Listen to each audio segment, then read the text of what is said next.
Hi guys, welcome back to a new episode of Crazy Gamer. Today in this video, I'm going to show you how you can turn off your chat on Bingo Blitz application. Keep watching the video till the end. To turn off your chat on Bingo Blitz, firstly go ahead and launch open your Bingo Blitz application. The home page of Bingo Blitz application will appear on the screen. If you are playing the Bingo Blitz game with other users online, then you'll be able to access chat icon.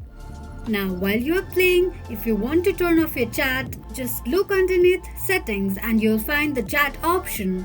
Click on it and that's how you'll be able to turn off your chat on Bingo Blitz application quickly and easily just in few steps. If you have any thoughts or queries, let us know in the comments section.